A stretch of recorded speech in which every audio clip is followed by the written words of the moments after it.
bonsoir la famille. J'espère que vous allez bien et que vous avez passé une très bonne journée. Alors ce soir, nous allons parler de l'hépatite virale B.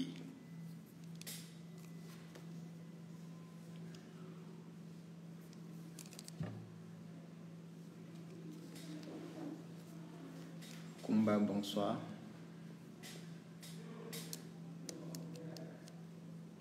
Alors, qu'est-ce que l'hépatite virale B? Comment se transmet-elle? Et comment vivre avec le virus de l'hépatite B? Nous allons répondre à vos préoccupations.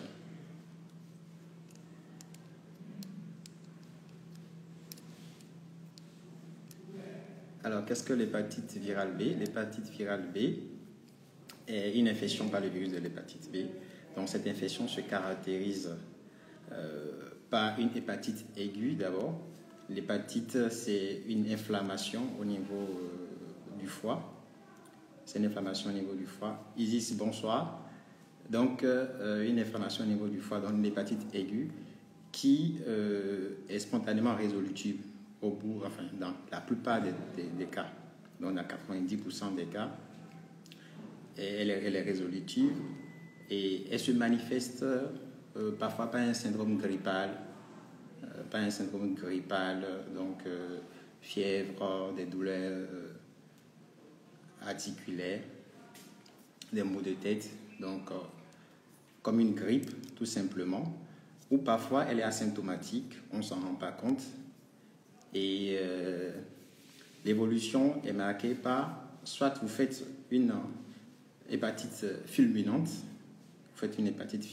très grave avec des troubles de la conscience, soit vous évoluez vers la chronicité, c'est-à-dire que vous portez le virus pendant plus de 6 mois, vous passez à la chronicité, et c'est ce qu'on rencontre souvent dans la plupart des pratiques, c'est ce qu'on voit souvent chez nos malades, donc les patients qui présentent une hépatite chronique. Et c'est cette hépatite chronique qui peut conduire, l'évolution naturelle peut conduire vers la cirrhose du foie ou le cancer du foie, notamment le carcinome hépatocellulaire. Cathy, bonsoir. Donc, c'est un peu ça pour l'hépatite virale B. Alors, comment se transmet-elle? Il faut retenir qu'il y a 2 modes de contamination. On retient la contamination verticale et la contamination horizontale. Donc, verticale, ça veut dire de la mère à l'enfant. Donc, lors de l'accouchement, donc la mère qui est porteuse du virus transmet le virus à son bébé, à son nouveau-né, et voilà. Et maintenant, l'autre mode de contamination, c'est la transmission verticale.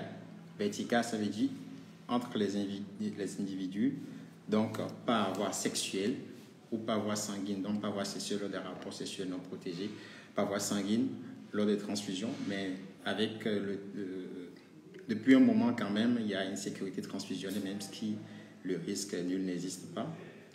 Donc, c'est beaucoup plus les toxicomanes qui s'injectent des produits, qui se partagent les seringues aiguës et tout, ou lors de l'utilisation des lames rasoirs ou des brosses à dents, donc quand il y a des lésions au niveau de la cavité buccale. Donc, c'est essentiellement les modes de transmission du virus de l'hépatite B. Alors, souvent, il y a des patients qui demandent est-ce que l'hépatite B se transmet par la salive? On va essayer vraiment de répondre à cette question. L'hépatite B, enfin, la quantité de virus, la concentration de virus qu'il y a dans la salive est très faible. Et à moins, s'il n'y a pas de lésion, comme je l'ai dit, s'il n'y a pas de lésion, s'il n'y a pas de plaie, en contact avec la salive contaminante, il n'y aura pas de problème. Donc, c'est ça. Et donc, on peut manger avec une personne qui vit avec le virus, qui a le virus de l'hépatite B. On peut manger avec cette personne sans contracter le virus. Il faut vraiment éviter la stigmatisation dans nos familles. Donc, on peut manger avec la personne sans problème. C'est surtout éviter les contacts avec le sang, les contacts avec les liquides biologiques, voilà, sur une surface lésée par exemple.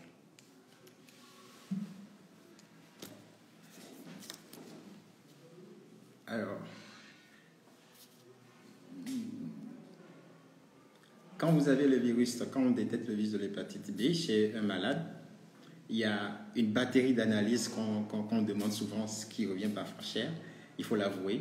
Mais c'est très important parce que le médecin, ça aide le médecin à pouvoir classer ce patient, parce qu'il y a des patients qui auront une indication de traitement, d'autres pas. Mais dans tous les cas, il faut un suivi régulier. Si vous êtes porteur du virus ou qu'on vous a détecté le virus lors d'un don de sang, il faut vous adresser vers un spécialiste pour savoir votre statut d'abord et pour une meilleure prise en charge derrière. Et sur le mot de prévention, ce qu'il faut retenir dans la prévention, c'est le dépistage d'abord. Donc le dépistage permet déjà de connaître son statut. Si vous êtes porteur du virus ou pas, ou si vous avez été en contact avec le virus ou pas, ou si vous êtes protégé. Parce que il y a eu, peut-être si je prends le cas de l'Université de Dakar, il y a eu des campagnes de vaccination contre l'hépatite B, mais après, on ne connaissait pas les statuts après. Donc, il faut toujours vérifier, faire son dépistage pour savoir dans quelle catégorie on se situe. Et si vous avez besoin d'une vaccination, le médecin va vous prescrire la vaccination et vous allez la faire. Actuellement, le schéma, c'est quoi? C'est la première dose. On vous met la première dose aujourd'hui, un mois après la deuxième dose, et 6 mois après la première dose, donc 6 mois après, on vous met la troisième dose.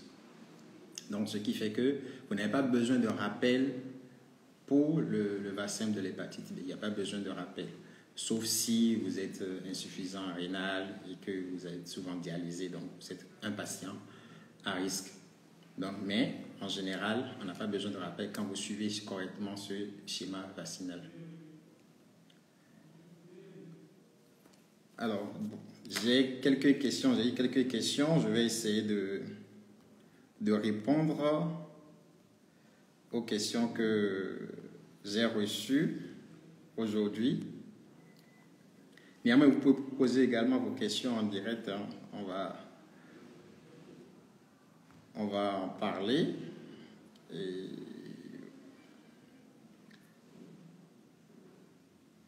Alors, il y a Dr Dossi qui demande quels sont les médicaments à éviter quand on souffre d'hépatite B. Voilà, je vais modifier aussi la question.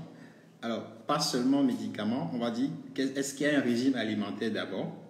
Je dis d'abord non, il n'y a pas de régime alimentaire. Quand vous souffrez d'une hépatite chronique, on parle bien sûr d'une hépatite chronique virale B, il n'y a pas de régime alimentaire particulier. Vous mangez ce que vous voulez, sauf si vous avez des antécédents ou s'il y a un terrain particulier en dehors de l'hépatite B, bien sûr.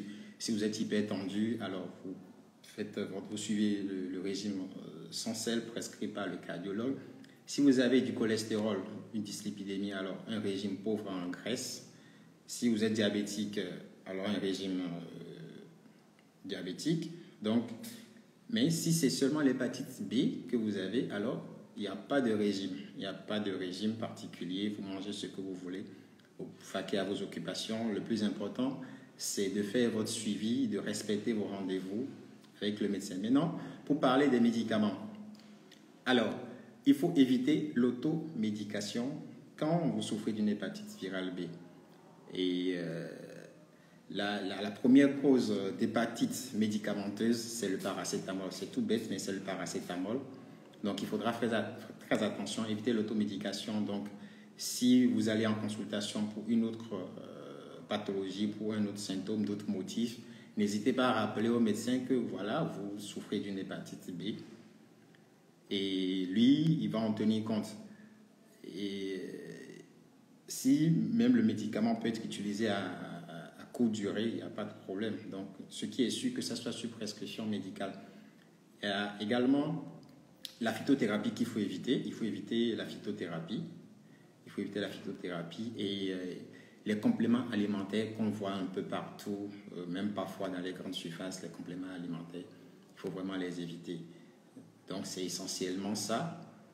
Et il y a des médicaments qui sont toxiques pour le foie, certes, mais il faut avoir l'avis du médecin. Il ne faut pas faire de l'automédication. Et le médecin saura quoi vous mettre. Et quand vous allez pour un motif donné, il saura quoi vous mettre en fonction de votre statut.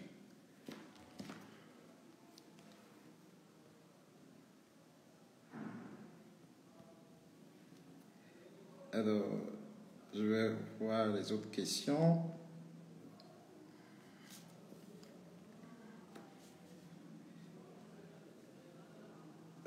Traitement de première intention. Joanny qui demande le traitement de première intention pour l'hépatite B et C. Bon, nous allons parler de l'hépatite B ce soir. Et le traitement, c'est le tenofovir qu'on utilise dans notre pratique courante. C'est le tenofovir. C'est vrai qu'il y a d'autres molécules, mais c'est le tenofovir qu'on utilise actuellement en première intention, qui est bien toléré. C'est vrai, parce qu'après, elle a parlé, c'est vrai qu'il y a des effets secondaires chez quelques rares patients. Et elle a posé la question. On sent la touche de l'interniste dans les questions. Les manifestations rénales liées au tenofovir. Effectivement, il y a essentiellement les manifestations des effets secondaires, rénaux et des effets secondaires osseux. Donc, liés à la prise de tenofovir. Donc, les effets secondaires osseux, vous avez parfois des douleurs osseuses, ostéomalacie, ou bien la déminéralisation osseuse, c'est-à-dire qu'il y a une réduction de la densité osseuse. Donc, c'est ça qu'on a comme effet secondaire. Les manifestations rénales, nous avons les tubulopathies. Donc, bon, on retient qu'il y a une insuffisance rénale. Voilà, on va faire plus simple. Vous pouvez avoir une insuffisance rénale. C'est pour ça qu'il faut suivre il faut suivre les rendez-vous, il faut respecter les rendez-vous parce que le médecin vous demandera des analyses de façon régulière pour contrôler ces paramètres-là. Et depuis quelques années, il y a un autre type de médicament, c'est-à-dire il y a le tenofovir, mais il y a un dérivé du tenofovir, qui est le tenofovir anaphélamine, qui est utilisé pour justement ces patients qui présentent des effets secondaires osseux ou rénaux. Donc, ce médicament a un profil de sécurité plus intéressant, donc destiné à ces patients-là. Je rappelle que ce produit n'est pas encore disponible au Sénégal à ce jour. Par contre, il est disponible dans certains pays africains, tels que le Burkina Faso, par exemple. Alors, Samadoula qui demande est-ce que l'on la rattrape essentiellement via les rapports sexuels ou le sang. Donc, je vais rappeler les mots de contamination. Donc, transmission verticale de la mère à l'enfant lors de l'accouchement et transmission horizontale, donc les rapports sexuels et le sang.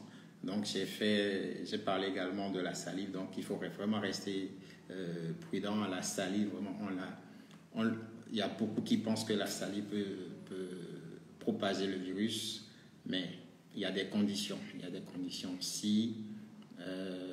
Parce que la quantité de virus, je répète, qu'il y a dans la salive est très, très, très faible. Donc, s'il n'y a pas de contact avec une surface lésée, où il n'y a pas de plaie, où il n'y a pas de sang, forcément, il n'y aura pas, le risque de contamination est quasi nul. Mathilde Dola, bonsoir. Madame la mère, bonsoir.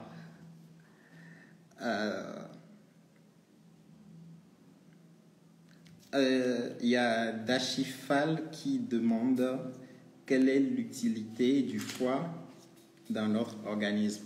Alors, le foie a, disons, trois principaux rôles. Il y a le rôle de filtration et d'épuration du sang, donc c'est-à-dire quand le foie reçoit le sang, et il purifie, détoxifie en quelque sorte et renvoie le sang vers le cœur pour la circulation sanguine.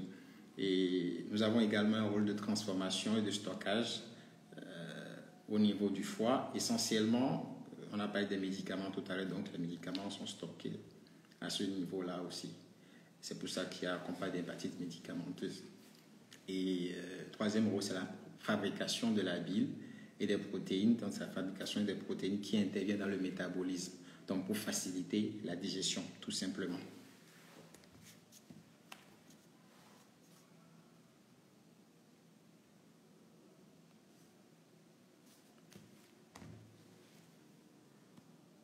Alors, je pense avoir fini avec les questions qui m'ont été posées.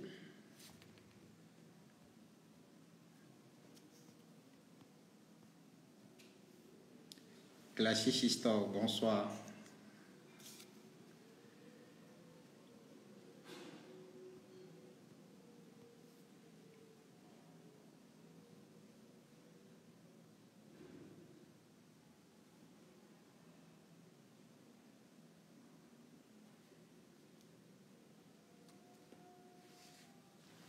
Alors, très bien. Diane, la vaccination contre l'hépatite empêche la maladie. Alors, la vaccination protège. La vaccination protège. Et quand vous suivez correctement le schéma vaccinal, la vaccination protège contre l'hépatite B. Et on peut aller même plus loin. Parfois, il nous arrive, dans certains cas, de doser même le taux, de faire le dosage après la vaccination pour voir quel seuil de protection vous avez. Mais n'empêche, même si vous êtes vacciné, ce n'est pas une raison vraiment pour vous exposer. Donc, vous êtes vacciné, la vaccination est très efficace et il faut effectivement respecter, vous connaissez déjà les mots de contamination, donc éviter de partager par exemple pour les femmes, les coupes-ongles et pour les hommes, les rasoirs. Il faut éviter de partager. Sinon, la vaccination est très efficace. Et la vaccination est, par exemple, pour réduire la contamination mère-enfant, la vaccination est systématique lors de la naissance. C'est la mère, pour le bébé dont la mère est porteuse du virus de l'hépatite B. En tout cas, au Sénégal, c'est ce qui se fait. Et dans le programme élargi de vaccination, dans la naissance, le bébé est vacciné contre l'hépatite B. Et on peut encore faire mieux. On peut faire mieux en lui injectant les immunoglobulines pour renforcer sa protection, en quelque sorte. Donc, vaccinez-vous. Donc, dépistage, avant vaccination, dépistage d'abord.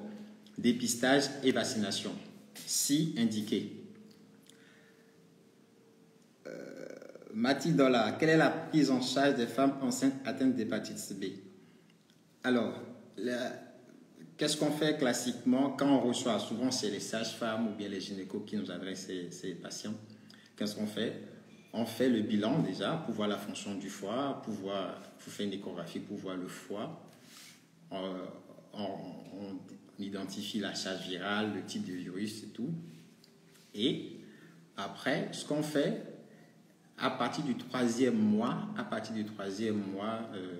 trimestre, autant pour moi, à partir du troisième trimestre, on pourrait mettre le ténofovir en fonction de la charge virale, en fonction du risque de transmission, du risque de contamination à l'enfant.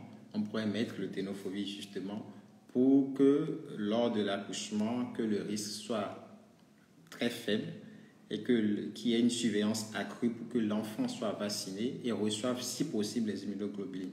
Donc, c'est ce que nous on fait classiquement quand on reçoit les femmes enceintes. On leur fait le bilan classique pour identifier leur profil. Et en fonction de ça, soit on les donne le traitement à partir du troisième trimestre. Avant, c'est pas indiqué. On dit souvent à partir du troisième trimestre, on peut lui mettre le traitement pour réduire le risque de contamination de l'enfant. J'espère que j'ai répondu à la question. Glachichi, est-ce qu'on guérit de l'hépatite B? Alors, c'est une question que les hépatos n'aiment pas souvent. C'est une question que les hépatologues n'aiment pas souvent. Est-ce qu'on guérit de l'hépatite B? Alors, qu'est-ce qu'on dit habituellement? Quand vous avez le virus, je vous ai dit, il y a deux cas. Soit vous avez un traitement, soit vous n'avez pas de traitement et vous êtes suivi quand même, parce que le suivi est très important pour dépister éventuellement, ou plutôt de façon précoce, des complications qui pourraient arriver. Donc le suivi est très important. Donc, soit vous êtes dans cette catégorie, vous faites un suivi, vous n'avez pas de traitement, donc le virus est forcément là, vous l'avez. D'accord? Deuxième catégorie de patients, le virus, il est en train de se multiplier. On met un traitement, parce que le traitement, justement, a pour but de réduire la multiplication du virus. Et dans un second temps, l'éradiquer, mais cette action est beaucoup plus lente et parfois n'arrive pas.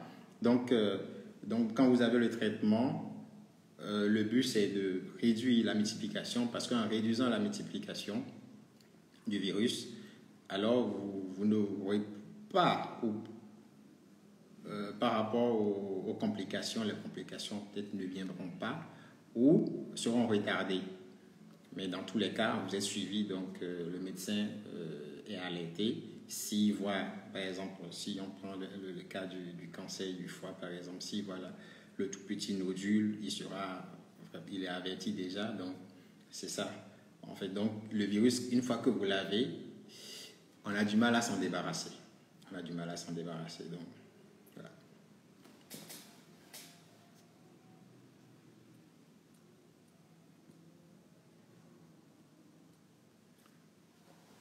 Nous ici au Sénégal, on utilise des ténophobies. Il y a un autre médicament qu'on pourrait utiliser, c'est des injections, c'est très cher et c'est très mal supporté par les patients, donc on n'en parle pas souvent. Les médecins qui nous suivent peut-être en savent quelque chose, mais bon, on va pas entrer dans les détails par rapport à cette molécule-là. Nous retenons le ténophobie qui est très bien toléré et qui pourrait donner quelques effets secondaires rénaux ou osseux de RACA. Voilà. Gachichi, j'espère que tu es satisfaite. Dinabou, bonsoir.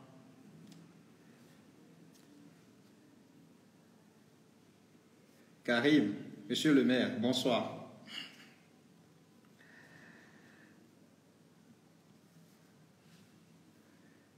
Amina Mdao, bonsoir.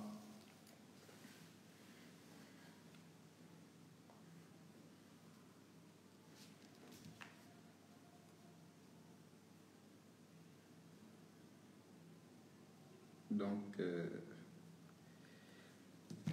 voilà, vous savez tout sur l'hépatite B maintenant. Si vous avez d'autres questions, je suis là, je répondrai à vos questions.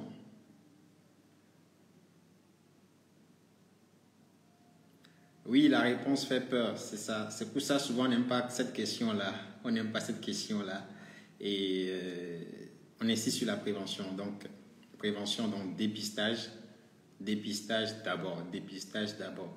On ne cessera jamais de le dire. Dépistage d'abord et après vaccination si cela est indiqué. Et suivez correctement les vaccinations. Ne faites pas une dose et après vous oubliez. Non, respectez le schéma vaccinal et après tout se passera bien.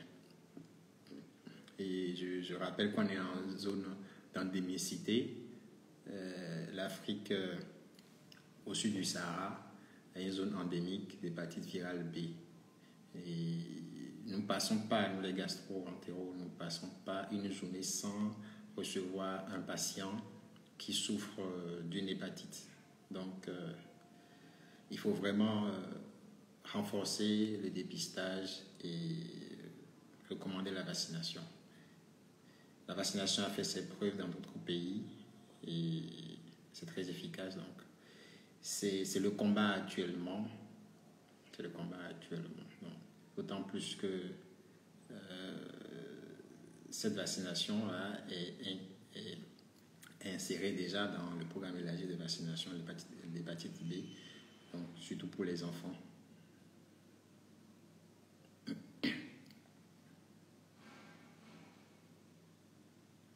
Alors, Madame la mère, bonsoir. Pour les bébés ayant été contaminés par leur mère, est-ce qu'ils prennent aussi le traitement? Alors, non. C'est pour ça, quand la mère est porteuse du virus de l'hépatite B, à partir du 3e trimestre, elle reçoit le traitement. Si c'est indiqué, elle reçoit le traitement pour réduire le risque de contamination. Donc, à l'accouchement, le jour où l'enfant naît, l'enfant doit recevoir la vaccination contre l'hépatite B et des immunoglobulines, c'est des immunoglobulines anti-hépatite B, donc pour renforcer la protection. Donc, on a vu que la vaccination fait bien son effet, mais la vaccination associée aux immunoglobulines fait encore mieux. Donc, c'est vrai que les immunoglobulines ont un coût, ça coûte, je pense, 50 000 à peu près au Sénégal. Donc, ce n'est pas donné, mais déjà, la vaccination, elle est très importante dès la naissance. Donc, quand l'enfant est vacciné, il n'y a pas de souci. Et il suit son schéma vaccinal selon le PEV, classique, le pentavalent. Il suit ça normalement. Le bébé n'a pas besoin de prendre de traitement. C'est la mère qui continue son traitement. Maintenant après la première année ou quand l'enfant a fini ses vaccins, on pourrait être amené à vérifier, c'est-à-dire à faire le dépistage de l'enfant pour savoir effectivement qu'est-ce qu'il en est.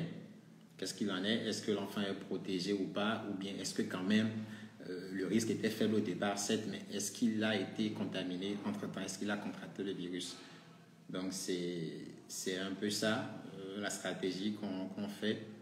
C'est vrai que très souvent, quand les vaccinations sont bien conduites, on fait rarement des contrôles, mais c'est ce qui devait être fait. C'est ce qui devait être fait quand même. Donc, le bébé ne prend pas de traitement. Le bébé ne prend pas de traitement. C'est la mère qui prend le traitement. Justement avant l'accouchement.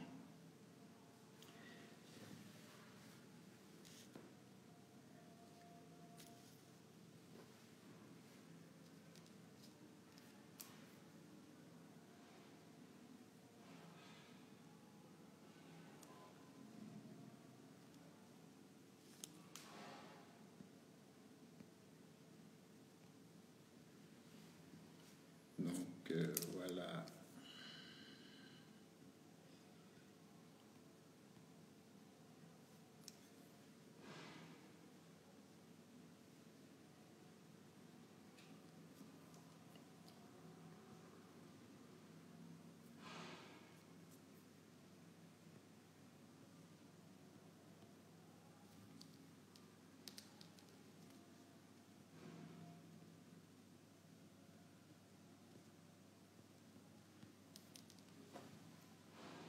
Est-ce qu'il y a d'autres questions?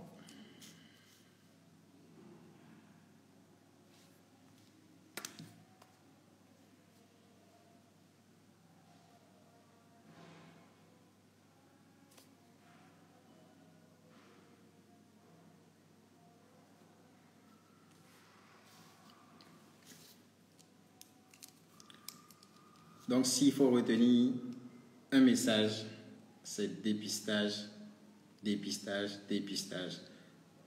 Et après le dépistage, en fonction de votre statut, le médecin va vous recommander la vaccination. N'importe quel médecin, en principe, peut vous prescrire les analyses à faire pour le dépistage. Donc, vous faites le dépistage et après, vous pouvez vous adresser à un spécialiste, à un hépatogastro ou même n'importe quel médecin peut interpréter les résultats et après vous orienter. Donc, c'est très important.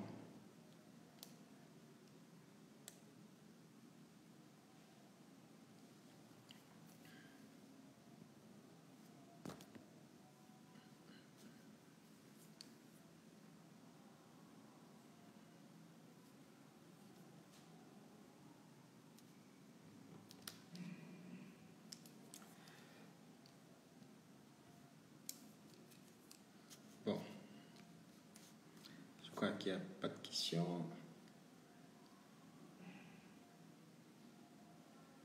Je t'en prie, Diane.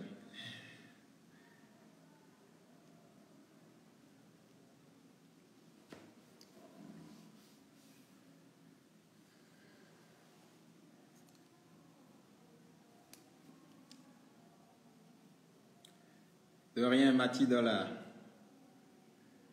Madame la mère.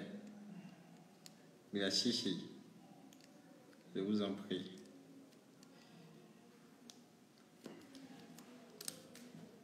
Je pense avoir parcouru toutes les questions en principe.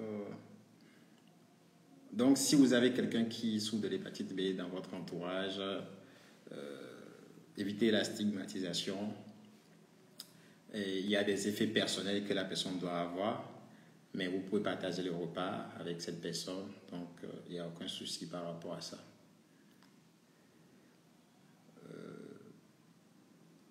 Parce qu'il arrive parfois quand les gens sont au courant que vous êtes porteur de l'hépatite B, on vous met à l'écart, vous ne mangez pas avec les gens enfin avec la famille, on vous isole, ce n'est pas le but, parce que ça déprime déjà la maladie, a un impact psychologique et financier derrière, parce que comme je vous l'ai dit tout à l'heure, il faut un suivi, que vous soyez sous traitement ou pas, il y a un suivi qui est régulier, 3-6 mois, il y a des analyses à faire et ça a un coût derrière. Ça a un coût, donc il y a un impact financier assez important. Donc il faut soutenir ces personnes-là. Il faut soutenir ces personnes-là et ne pas les laisser de côté. Parce qu'il y a des patients, il y a des gens qui ont le virus de l'hépatite B, un virus qui est inactif. Ils sont porteurs du virus de l'hépatite B et ils ne font pas des complications. Donc, ils sont suivis régulièrement, ils ne font pas des complications. Et ces personnes vivent aussi longtemps que possible, hein, aussi longtemps, et c'est tout, ils vont peut-être mourir d'autres causes, mais pas de l'hépatite B. Les patients souvent qui viennent à des stades tardifs, c'est ceux qui n'ont pas eu un suivi, ou qui n'ont pas été dépistés plus tôt. Donc c'est souvent ça qu'on retrouve dans notre pratique. Oui, Mathie, tu as raison, il faut vraiment sensibiliser, ben, c'est ce qu'on essaie de faire. Et les tradipraticiens vont vous dire qui guérissent l'hépatite B, qui guérissent la drépanocytose, voilà, ils guérissent plein de choses. Mais nous on revoit ces patients-là derrière et le virus est toujours là. Et parfois ils viennent à des stades dramatiques avec des complications. Et vous savez, je l'ai dit tout à l'heure, le rôle du foie. Si vous prenez des médicaments traditionnels, vous ne connaissez pas les dosages, vous ne connaissez pas les produits qui ont été mélangés. Et vous faites travailler votre foie qui va stocker les déchets. Alors c'est compliqué. Donc un foie qui a l'hépatite B, qui souffre en plus, ça ne fait pas bon ménage. Et quand vous êtes porteur de l'hépatite B, on recommande quoi? Il faut éviter l'alcool. Parce que une goutte d'alcool sur un foie, disons, souffrant d'une hépatite B, alors ça ne fait pas bon ménage non plus. Tout ça peut accélérer le processus de fibrose, de cirrhose, de cancer du foie. Donc, évitez les médicaments traditionnels, évitez l'automédication et évitez l'alcool. Voilà le message si vous êtes porteur de l'hépatite B. Suivez correctement votre traitement, respectez vos rendez-vous et tout ira bien. Il faudrait qu'il y ait de plus en plus de sensibilisation sur cette maladie. Oui. Il faut beaucoup sensibiliser et c'est vrai que nous les médecins, on n'a pas l'habitude de communiquer. On communique moins. Bon, je veux dire, de plus en plus on le fait, mais les tradipraticiens, ils y vont à fond. Et on essaie quand même de sensibiliser, comme on peut. Et c'est le combat. Quand on dépiste une personne qui a l'hépatite B, alors on découvre qu'il a l'hépatite B, on encourage le dépistage de l'entourage. Donc, si c'est un homme, alors sa femme, les enfants, il faut dépister pour connaître le statut de chacun d'eux. Et il faut éviter le multipartenariat, donc avoir plusieurs, notamment pour réduire les risques ou pour limiter les risques lors des rapports sexuels. Donc, ne pas avoir plusieurs partenaires. Donc, c'est ça. Sensibilisation, c'est très important. C'est très important. Et on va y arriver.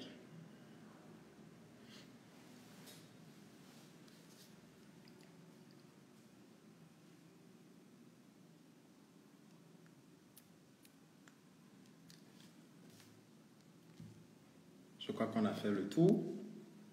S'il n'y a pas de questions, ben, je vous dirai, je vous dis à très bientôt. Je pense dans 2 semaines. Dans 2 semaines, en principe, ça doit faire le jeudi 21. Jeudi 21 pour le prochain live avec un invité que je vais dévoiler plus tard.